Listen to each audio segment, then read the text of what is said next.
नमस्कार, आप सभी का स्वागत है। मैं हूं नमन परसाई। आज हम पढ़ने वाले हैं इंडियन ज्योग्राफी के अंतर्गत दंडकारण्य का पठार। टॉपिक काफ़ी महत्वपूर्ण है। हर एग्जाम में यहाँ से क्वेश्चन आते हैं, ध्यान से पढ़िएगा। इंडिया का मैप साथ में लेकर बैठिएगा यदि आपको कॉन्सेप्ट क्लियर करने हैं तो। चलिए शुरुआत करते हैं। सबसे पहले बात करते हैं कि अब तक हमने क्या पढ़ लिया है, रिवाइज कर लेते हैं। देखिए, सबसे पहले बात करते हैं कि जो भारत का भौगोलिक प्रदेश है, जो आपका भारत का भौगोलिक प्रदेश है, इसको 4 पार्ट में डिवाइड किया हुआ है। इसको हमने पढ़ लिया है, हम इसको रिवाइज कर रहे हैं। जो आपका भारत का भौगोलिक प्रदेश है, इसको 4 पार्ट में डिवाइड किया हुआ है। पहला आपका उत्तर का पर्वतीय प्रदेश, फिर आपका भारत के पठारी क्षेत्र, फिर आपका है उत्तर भारत का विशाल मैदान, फिर आपका तटवर्ती मैदान एवं द्वीप समूह। ठीक। तो आपका उत्तर का पर्वतीय क्षेत्र, इसमें हमने पढ़ा था हिमालय का विकास कैसे हुआ, निर्माण कैसे हुआ है, कितने पार्ट में डिवाइड किया हुआ, सारी बातें। इसके बाद इसको हमने पढ़ लिया था। इसके बाद अगला है भारत के पठारी क्षेत्र, इसको भी 5 पार्ट में डिवाइड किया हुआ है। केंद्रीय उच्च भूमि, पूर्वी पठार, दक्कन का पठार, दक्षिण भारत के पर्वतीय क्षेत्र और उत्तर पूर्वी पठार। ठीक, 5 पार्ट में डिवाइड किया हुआ है। अब जब केंद्रीय उच्च भूमि है, इसको भी 5 पार्ट में डिवाइड किया हुआ है। अरावली पर्वतमाला, फिर आपका है विंध्याचल पर्वत श्रेणी, मालवा का पठार, सतपुड़ा का पठार और बुंदेलखंड का पठार। इसको 5 पार्ट में डिवाइड किया हुआ है। इसको हमने पढ़ लिया है। इसके बाद अगला आपका है पूर्वी पठार, इसको भी 3 पार्ट में डिवाइड किया हुआ है। पहला आपका है छोटा नागपुर का पठार, फिर आपका दंडकारण्य का पठार, इसको हम पढ़ने वाले हैं। इसको हमने कल पढ़ लिया है, बात क्लियर है। अगला आपका है छत्तीसगढ़ का पठार, इसको अगले वीडियो में हम पढ़ेंगे। और आपका जो बचा हुआ पार्ट है दक्कन का पठार, दक्षिण भारत के पर्वतीय क्षेत्र और उत्तर पूर्वी पठार, इसको भी हम बाद में पढ़ लेंगे। चलो, तो आज हम क्या पढ़ने वाले हैं, दक्कन का पठार, जो कि आपका हिस्सा है पूर्वी पठार का, और ये हिस्सा आपका है भारत के पठारी क्षेत्र का, और ये आपका हिस्सा है भारत के भौतिक प्रदेश का। बात क्लियर है। चलो पढ़ लेते हैं आगे। अब देखो, ये आपका है दक्कन का पठार। बात क्लियर है। देखो सबसे पहला क्वेश्चन बनता है कि जो आपका दक्कन का पठार है, ये कौन से राज्य में है। देखो, ये आपका 4 राज्यों में है। छत्तीसगढ़ में है, उड़ीसा में है, आंध्र प्रदेश में है और तेलंगाना में है। क्वेश्चन ऐसा बनेगा, जो आपका दक्कन का पठार है, इसका विस्तार कितने राज्यों में है, तो 4 राज्यों में इसका विस्तार है। क्वेश्चन बनेगा आपका कि दंडकारण्य का पठार का मुख्य रूप से कौन से राज्य में विस्तार है, तो आंसर होगा आपका छत्तीसगढ़। छत्तीसगढ़ में इसका मुख्य रूप से इसका विस्तार है। बात क्लियर है आपको। चलो, तो सपोज करिए ये आपका दंडकारण्य का पठार है, ऐसा मान लीजिए आप। ठीक, ये आपका पठार है। इस पठार के पश्चिम में यानी इसके वेस्ट में यहाँ पर है आबू जमार की पहाड़ी। क्या है, आबू जमार की पहाड़ी, यहाँ पर इसके पश्चिम में है। ठीक, इसके दक्षिण में है बक्सर का पठार। क्या है, बक्सर का पठार। ये आपका छत्तीसगढ़ में आता है। कहाँ आता है, छत्तीसगढ़। ठीक, ये भी वहीं पे आता है। इसके बाद इसके ईस्ट में, इसके पूर्व में यहाँ पर है पूर्वी घाट पर्वत, पूर्वी घाट के पर्वत। बात क्लियर है, इसकी लोकेशन क्लियर हो गया आपको। देखो, अब आपको जो आबू झमार है, ये किसके लिए फेमस है, यहाँ पर क्या है, यहाँ पर आपका है बैला डिला की खाने। क्या है यहाँ पर, बैला डिला की खदान। अब ये जो खदान है, ये किसके लिए फेमस है, ये फेमस है लौह अयस्क के लिए। इसके लिए लौह अयस्क, ये ऐसा कहें कि यहाँ से क्या प्राप्त होता है, यहाँ से प्राप्त होता है लौह अयस्क, या उसको बोलते हैं आयरन ओर। क्या बोलते हैं इसको, आयरन ओर, यहाँ से प्राप्त होता है। ठीक, बात क्लियर है आपको। तो क्वेश्चन बनेगा आपका, क्वेश्चन क्या बनेगा कि जो बेला डिला है, ये किसके लिए फेमस है। आपको जो बेला किसके लिए फेमस है, ये फेमस है लौह अयस्क के लिए फेमस है, आयरन ओर के लिए। कहाँ पर है ये, छत्तीसगढ़ में है। बात क्लियर है। चलो, इसके बाद देखें आप, अगला आपका है बक्सर की पहाड़ी, बक्सर की पहाड़ी। अब देखो, इसको यहाँ पढ़ लेते हैं। जो आपके बक्सर बक्सर का जो पठार है, इसको यहाँ पढ़ लेते हैं। देखो, अब देखो इसका निर्माण कैसे हुआ है, इसका निर्माण कैसे हुआ। देखो, इसका निर्माण हुआ है धारवाड़, धारवाड़ प्लस उड़प्पा, उड़प्पा क्रम की 30 चट्टानों से इसका निर्माण हुआ है। 30 चट्टान,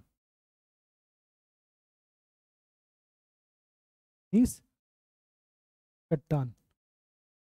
ठीक, क्वेश्चन है कि जो बक्सर का पठार है, इसका निर्माण कैसे हुआ है, तो आंसर इसका है, इसका निर्माण धारवाड़ एवं ये प्लस उड़प्पा क्रम की नीच चट्टानों से इसका निर्माण हुआ है। बात क्लियर है। अब देखो यहाँ से क्या प्राप्त होता है, यहाँ से प्राप्त होता है टिन।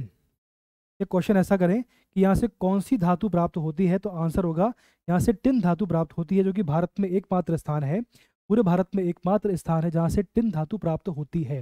बात क्लियर है आपको। देखो दंडकारण्य के पश्चिम में आबू झमार की पहाड़ी, यहाँ से क्या प्राप्त होता है, यहाँ से प्राप्त होता है लोह अयस्क। कहाँ से होता है, कौन सी खान से होता है, हमने पढ़ लिया है। आंसर आपका पहला डिला। ठीक, इसके दक्षिण में है बक्सर का पठार, जहाँ से टिन धातु प्राप्त होती है। इसका निर्माण किससे हुआ है, इसका निर्माण हुआ है धारवाड़ और कोडप्पा क्रम की नीच चट्टान से इसका निर्माण हुआ है। बात क्लियर है। इसके पूर्व में क्या है, पश्चिम में क्या, दक्षिण में क्या है, सब पढ़ लिया है। चलो आगे बढ़ते हैं। अब बात करते हैं नदियों के बारे में। अब बात करेंगे नदियों के बारे में। नदियाँ, चलो आओ देखो। सपोज करें ये आपका है दक्कन का पठार, ये आपका है दक्कन का पठार। ठीक, यहाँ पर क्या है, यहाँ पर आपका था आबू आबू झमार पहाड़ी। ठीक, यहाँ पे क्या था, यहाँ पर आपका था बक्सर, यहाँ तो बक्सर का पठार, बक्सर का पठार, बक्सर का पठार। चलो अब जो बक्सर का पठार है, इसके मध्य में से होकर, इसके मध्य में से होकर एक नदी बहती है। इसका यहाँ पर क्या था आपका, यहाँ था आपका पूर्वी घाट। चलो यहाँ से होकर नदी बहती है, इसका नाम है इंद्रावती नदी। क्या नाम है, इंद्रावती नदी। तो यहाँ से नदी बहती है, इसका नाम है गोदावरी। गोदावरी जो इंद्रावती है वो गोदावरी की सहायक नदी है। देखो यहाँ पर इसमें मिल जाती है, यहाँ पर सहायक नदी है। ठीक, इसका नाम क्या हो गया, ये आपकी हो गई इंद्रावती, ये हो गई इंद्रावती। ठीक, और इसका नाम क्या है, ये आपकी गोदावरी है, ये आपकी गोदावरी, कौन सी, ये वाली। बात क्लियर है। अब देखो, अब इसके जो आपका आबू जमार की पहाड़ी है, इसके उत्तर में एक नदी बहती है, इसका नाम है कोटरी नदी। क्या नाम है, कोटरी नदी। क्या नाम है, कोटरी,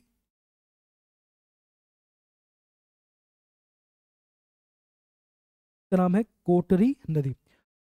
और जो नदी है जिस स्थान में बहती है उसको बोलते हैं कोटरी घाटी। क्या बोलते हैं उसको, कोटरी घाटी। बात क्लियर है आपको। चलो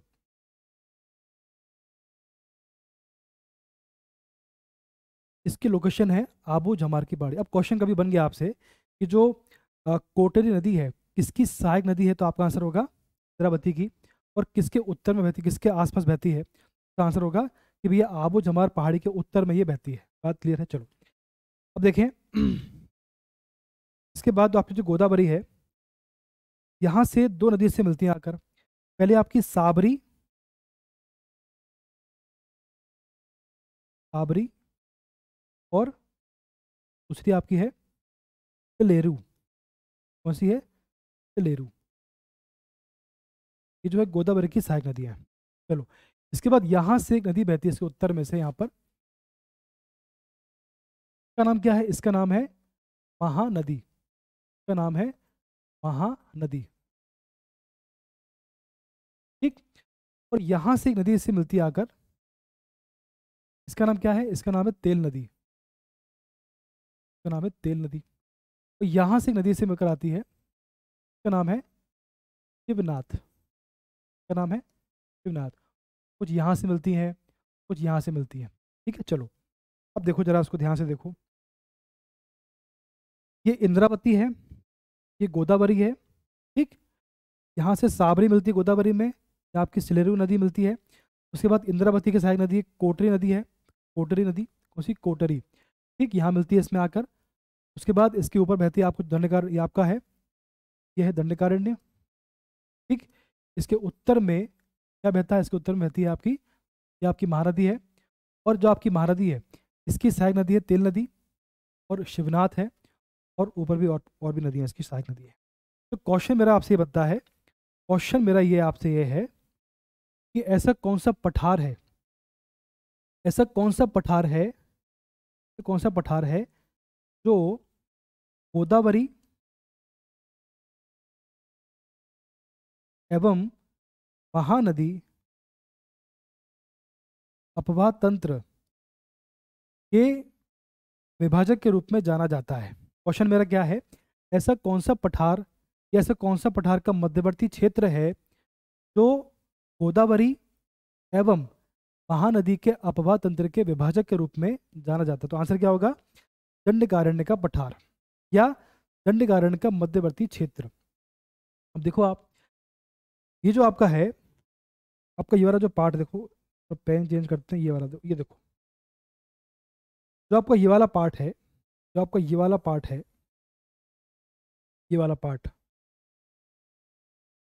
ये वाला पार्ट, ये क्या है आपका, ये है आपका गोदावरी, गोदावरी अपवाह तंत्र, अपवाह तंत्र।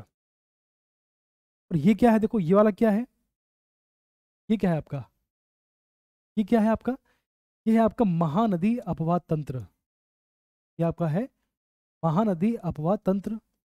बात क्लियर है आपको? तो क्वेश्चन क्या था मेरा, क्वेश्चन क्या था, ऐसा कौन सा पठार है जो महानदी और गोदावरी अपवाह तंत्र को दो पार्ट में डिवाइड करता है, यानी इनके जो अपवाह तंत्र को विभाजित करता है। ऐसा कौन सा पठार है जो गोदावरी और महानदी अपवाह तंत्र के विभाजन के रूप में, के विभाजक के रूप में जाना जाता है? ठीक है, बात क्लियर है आपको?